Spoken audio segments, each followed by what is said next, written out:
Vamos estudar a palavra do Senhor. Eu gostaria que nós abríssemos as Escrituras Sagradas no Evangelho de João, capítulo 9. Caminhando, Jesus viu um homem cego de nascença, e os seus discípulos perguntaram: Mestre, quem pecou, este ou seus pais, para que nascesse cego? Respondeu Jesus: Nem ele pecou, nem seus pais, mas foi para que se manifestem nele as obras de Deus. É necessário que façamos as obras daquele que me enviou. Enquanto é dia, a noite vem, quando ninguém pode trabalhar. Enquanto estou no mundo, sou a luz do mundo.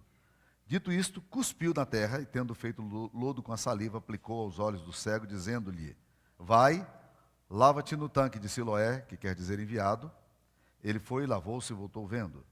Então os vizinhos e os que dantes o conheciam de vista, como mendigo, perguntavam: Não é esse que estava sentado pedindo esmolas? Uns diziam: É ele. Outros: Não, mas se parece com ele. Ele mesmo, porém, dizia: Sou eu. Perguntaram-lhe, pois, como te foram abertos os olhos? Respondeu ele: O homem chamado Jesus fez lodo, untou-me os olhos e disse-me: Vai ao tanque de Siloé e lava-te. Então fui, lavei-me e estou vendo. Disseram-lhe, pois: Onde está ele? Respondeu: Não sei. Levaram, pois, aos fariseus que dantes fora cego, e era sábado, o dia em que Jesus fez lodo e lhe abriu os olhos. Então os fariseus, por sua vez, lhe perguntavam como chegar a ver, ao que lhes respondeu: Aplicou lodo nos meus olhos, lavei-me e estou vendo. Por isso alguns dos fariseus diziam: Esse homem não é de Deus, porque não guarda o sábado. Outros diziam: Como pode um homem pecador fazer tamanhos sinais? E houve dissensão entre eles. De novo perguntaram ao cego: Que dizes tu a respeito dele, visto que ele lhe abriu os olhos? Que é profeta, respondeu ele. Não acreditaram os judeus que ele fora cego e que aqui agora havia, enquanto não lhe chamaram os pais e os interrogaram: É esse o vosso filho que vós dizeis que nasceu cego? Como, pois, vê agora? Então os pais responderam: Sabemos que esse é nosso filho e que nasceu cego, mas não sabemos como vê agora, ou quem lhe abriu os olhos. Também não sabemos. Perguntai a ele: Idade tem e falará de si mesmo. Isso disseram seus pais, porque estavam com medo dos judeus, pois esses já haviam sentado que se alguém confessasse ser Jesus, o Cristo, fosse expulso da sinagoga. Por isso é que disseram os pais: Ele tem idade, interrogai-o. Então chamaram pela segunda vez o homem que fora cego e lhe disseram: Dá glória a Deus. Nós sabemos que esse homem é pecador. Ele retrucou: Se é pecador, não sei. Uma coisa eu sei, eu era cego e agora vejo. Perguntaram-lhe, pois: Que fez ele? Como lhe abriu os olhos? Ele lhes respondeu: Já vos disse e não atendeste. Por que quereis ouvir outra vez? Porventura quereis vós também tornar-vos os seus discípulos? Então o injuriaram e lhe disseram: Discípulo dele és tu. Nós somos discípulos de Moisés. Sabemos que Deus falou a Moisés, mas esse nem sabemos de onde é. Respondeu-lhes o homem: Nisto é de estranhar que vós não saibais de onde ele é. E contudo me abriu os olhos. Sabemos que Deus não atende a pecadores, mas pelo contrário, se alguém teme a Deus e pratica a sua vontade, a esse atende.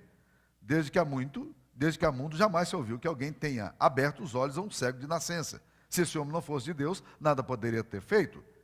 Mas eles retrucaram: Tu és nascido todo em pecado e nos ensinas a nós? E o expulsaram. Ouvindo Jesus que o tinha expulsado, encontrando-o, lhe perguntou: Crês tu no Filho do Homem? Ele respondeu e disse: Quem é, Senhor, para que eu nele creia? Jesus lhe disse: Já o tens visto e é o que fala contigo. Então afirmou ele: Creio, Senhor. E o adorou. Prosseguiu Jesus: Eu vim a este mundo para o juízo, a fim de que os que não veem vejam, e os que veem se tornem cegos. Alguns dentre os fariseus que estavam perto dele perguntaram: Acaso também nós somos cegos? Respondeu-lhe Jesus: Se fosseis cegos, não terias pecado algum. Mas porque agora dizeis: Nós vemos, subsiste o vosso pecado. Essa é a palavra de Deus. Meus queridos irmãos, poucos textos na Bíblia são tão carregados de um diálogo intenso, inteligente, complicado quanto esse. Porque as coisas vão e voltam numa narrativa extremamente interessante de acusações, de questionamentos, de perguntas. E esse texto vai nos narrar exatamente o que acontece quando nós, muitas vezes, nos tornamos tão religiosos que não somos capazes de perceber exatamente o que Deus quer nos ensinar. É curioso que nesse texto, pelo menos duas coisas a gente aprende sobre religiosidade, coisa perigosa. Primeiro é que a religiosidade, ela tende a transformar os ritos em coisas mais importantes do que pessoas. né? É interessante, porque eles não estão com crise aqui, porque o rapaz ficou curado da sua cegueira. A crise deles é uma só. O rapaz foi curado no sábado. Segunda coisa, há uma tendência muito grande da religiosidade de transformar aquilo que é essência em acidente, daquilo que é temporal com eterno. E Jesus tentou ensinar isso aos judeus, não foi bem sucedido. Sempre havia resistência. É curioso que Jesus tenta dizer para eles, o sábado foi criado por causa do homem. O objetivo de Deus era que o homem descansasse no sábado. Mas vocês estão transformando o contrário. Vocês estão dizendo que o homem foi criado por causa do sábado. A questão sabática se tornou um problema muito sério no ministério de Cristo, porque isso era um ponto de liturgia, de rito, de tradição judaica. E isso é muito possível acontecer conosco também. Agora, esse homem aqui, meus queridos, eu queria focar um pouco nessa visão desse homem, porque esse homem é um homem que tem uma experiência com Deus, mas ele não sabe quem é Deus. Não é estranho esse negócio aí? De você ser tratado por Deus, ser curado por Deus, de você ter uma experiência com Deus, de ser abençoado por Deus, mas você não sabe quem é Deus. Esse homem é um homem que tem uns questionamentos, ele não sabe responder nada do que pergunta para ele sobre Jesus. Se você é uma pessoa cuidadosa na leitura da Bíblia, existem duas coisas aqui que são marcantes. Primeiro, a pergunta como. A pergunta como vai aparecer no versículo 16, vai aparecer no versículo 10, ela vai aparecer no versículo 21, ela vai aparecer no versículo 26. Várias vezes as pessoas perguntam, como? Essa tendência humana, essa necessidade que eu tenho, que nós temos, muitas vezes, de tentar entender como é que a metodologia de Deus funciona. Como é que a estratégia de Deus acontece. Como é que nós explicamos o inexplicável, como é que nós adentramos o sobrenatural e agora entendemos os esquemas da sobrenaturalidade. E é curioso que Jesus faça milagres de formas bem distintas, porque se Jesus fizesse de uma única forma, nós sacralizaríamos o método e seria um desastre. Nesse caso aqui, a cura de Jesus, que Jesus faz é até bizarra, porque ele cospe no chão, faz barro e bota no olho do cara e manda se lavar no tanque de Siloé. Nojento. Não é? No outro lugar, ele pega saliva para curar um cara que é mudo, surdo-mudo, ele pega a saliva dele e coloca na boca do cara. Não é estranho pensar nisso aí? Outra coisa que existe nesse texto aqui, que é muito curiosa, é essa questão do não saber. O pai não sabe, os fariseus não sabem, o rapaz não sabe de onde Jesus vem, não sabe o nome de Jesus, não sabe quem é. É uma desinformação completa. Isso nos leva a pensar, meus queridos, que é muito possível, muito fácil para a gente desenvolver um tipo de espiritualidade que eu chamo de uma espiritualidade intuitiva e até experimental. Eu experimento de Deus, eu recebo os benefícios de Deus, mas eu não tenho uma fé que seja uma fé madura. Eu não tenho uma fé que seja consistente. E é essa narrativa aqui que a gente pode encontrar no texto, de um homem que tem uma experiência com Deus, mas ele não tem uma fé consistente. Ele já experimentou do sagrado, mas ele não tem fé consistente. A fé dele é extremamente superficial, vazia.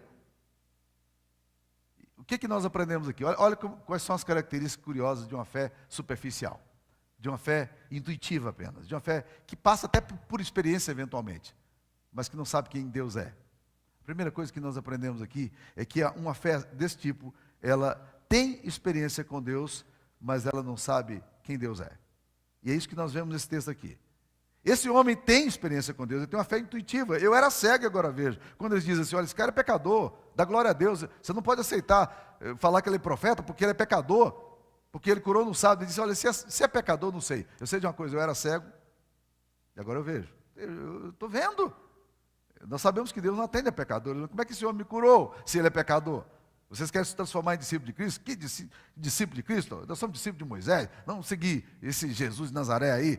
E você é um cara nascido em pecado, e agora vem ensinar para a gente. Há uma controvérsia, uma briga tremenda. Agora, a fé intuitiva, não apenas ela tem essa experiência com Deus, mas ela não tem nenhum relacionamento pessoal com Jesus. Porque ele não sabe absolutamente nada de Jesus. E por conseguinte, ele não cultua Jesus, ele não adora Jesus, ele não se curva diante de Jesus, ele simplesmente experimenta o fato de que o poder de Jesus está sobre a vida dele e que isso aconteceu. Isso gera muito possivelmente na nossa vida, o que a gente chama de uma fé emotiva, de uma fé circunstancial. Há muitas pessoas que têm esse tipo de fé. Eu tenho encontrado muita gente com esse tipo de fé. Gente que não tem compromisso com Jesus, gente que não tem relacionamento com Jesus, gente que não se curva diante de Jesus, gente que não sabe nem na verdade quem é Jesus. Tem algumas noções parcas sobre Jesus, mas não sabe quem é Jesus. E transforma Jesus, por causa disso, num milagreiro. A relação deles com Jesus se torna muito superficial, porque ela é circunstancial, ela é emotiva. E Jesus torna um milagreiro. Só vão atrás de Jesus para isso. Agora, esse homem também, por ter essa fé intuitiva apenas, a fé que ele possui se torna uma fé que tem apenas uma vaga opinião sobre Jesus. Que opinião que ele tem sobre Jesus? Quando pergunto para ele, quem é esse homem? Ele dá duas respostas aqui nesse texto. Né? Primeira, ele diz, o homem chamado Jesus fez o lodo e abriu os meus olhos. O homem chamado Jesus. Essa expressão, o homem chamado Jesus, nos diz, nos aponta, nos ensina, que ele tinha uma noção de que Jesus era um cara especial. Ele é o homem. O nome dele é Jesus. E isso leva-nos a crer, meus queridos irmãos, que ele tinha uma noção. Esse Jesus é alguém diferenciado. Ele sabia que Jesus era diferenciado. No segundo momento, quando pergunto para ele, quem que você acha que ele é? Ele disse que é profeta. Por quê? Porque profeta, na concepção daquele homem, era o Nabiim, aquele hebreu que recebia de Deus uma visão, uma compreensão celestial e traduzia para os homens. Esse homem devia ser um homem muito especial, porque Deus estava dando poder para ele, capacitando-o, e por isso ele diz, ele é profeta. Agora, nenhuma dessas definições, que Jesus é um homem especial e que Jesus é um profeta, define, na sua essência, aquilo que Jesus de fato é, na sua plenitude.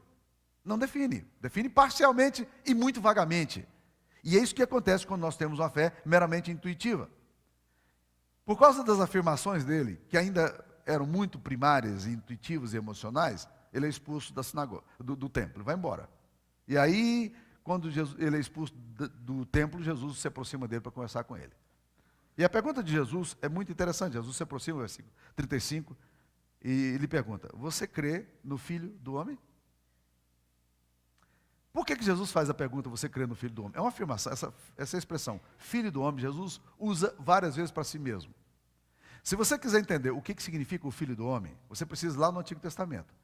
E essa definição de Jesus, ela é extremamente tensa. Para nós que somos cristãos e amamos a Jesus, sabemos quem Jesus não é nenhum problema. Mas para os judeus que não sabiam a identidade de Jesus, essa afirmação é uma afirmação extremamente complicada. Porque a Bíblia nos diz em Daniel capítulo 7, versículo 13 e 14, o seguinte. Eu estava olhando nas minhas visões da noite, e eis que vinha com as nuvens do céu, como o Filho do Homem. E dirigiu-se ao ancião de dias, que é o próprio Deus, e o fizeram chegar até ele. Foi-lhe dado domínio e glória e reino, para que os povos, nações e homens de todas as línguas o servissem. O seu domínio é domínio eterno, que não passará, e o seu reino jamais será destruído. Preste atenção. A atribuição que Jesus dá a si mesmo, a nomenclatura com a qual ele se auto-intitula, é alguma coisa extremamente forte. E por que ele faz a pergunta a esse homem? E aqui vai uma pressuposição minha sobre o texto que nós estamos estudando. A minha pressuposição é que aquele homem, ele era cego, mas ele não era burro. A gente tende a achar que uma pessoa, porque tem uma determinada deficiência, ela é menos do que o outro.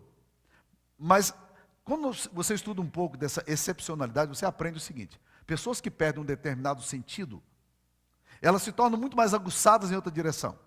Onde é que esse homem ficava? A Bíblia diz que ele era mendigo.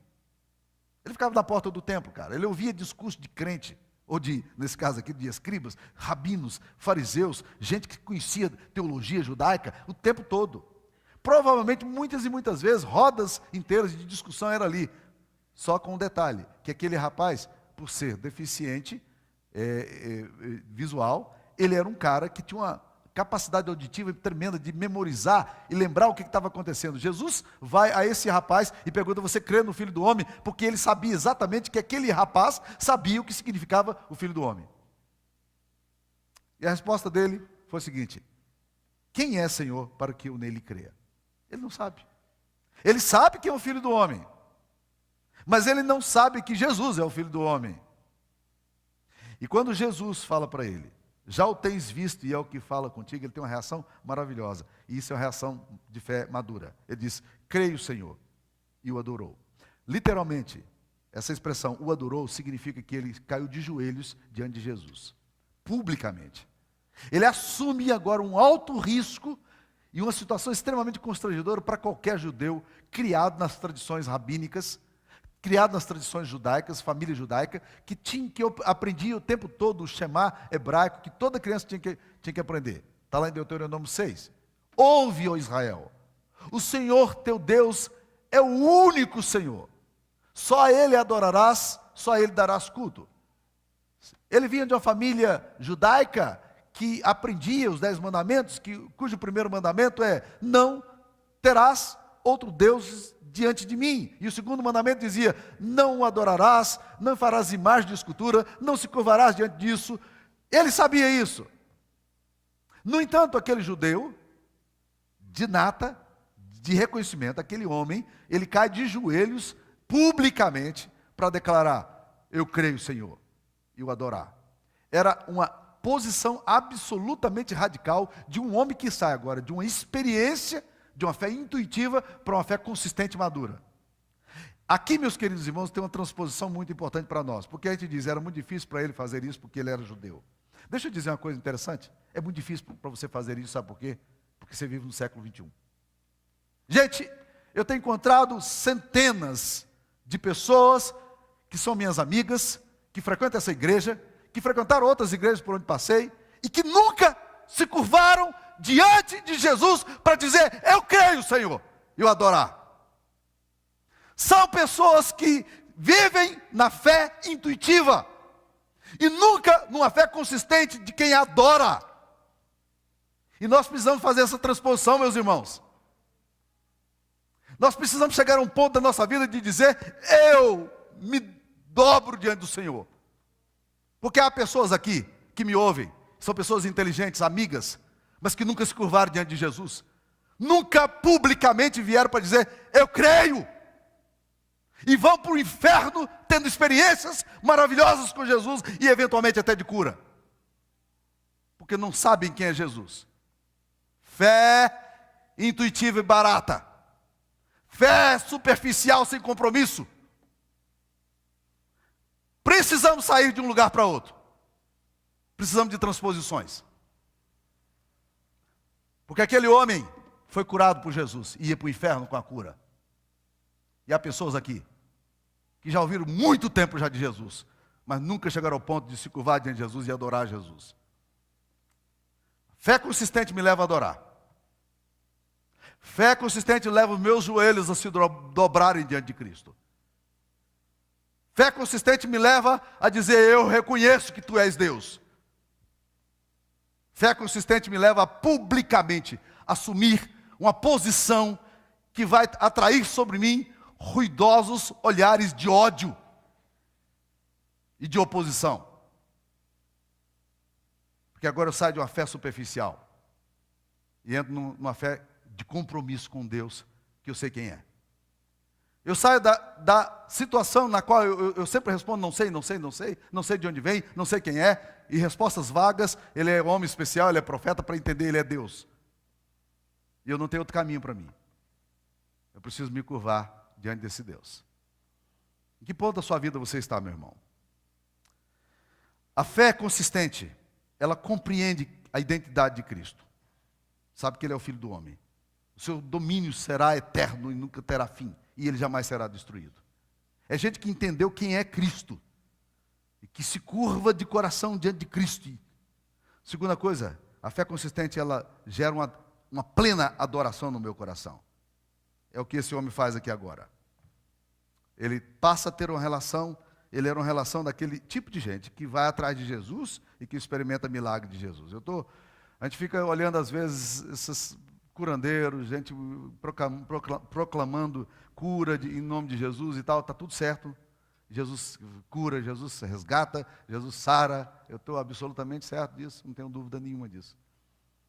Mas e quando nós chegamos ao ponto da nossa vida em que nós dizemos, Jesus é Senhor da minha vida, eu quero adorá-lo, eu quero estar de joelho diante dele, Ele é o meu Deus, Ele é o Filho do homem. Enquanto nós não saímos desse lugar, nós estaremos apenas numa relação de gente que vive atrás de bênção de Deus, experiência de bênção de Deus, mas não sai desse lugar. É muito perigoso essa posição nossa. Precisamos fazer transposições.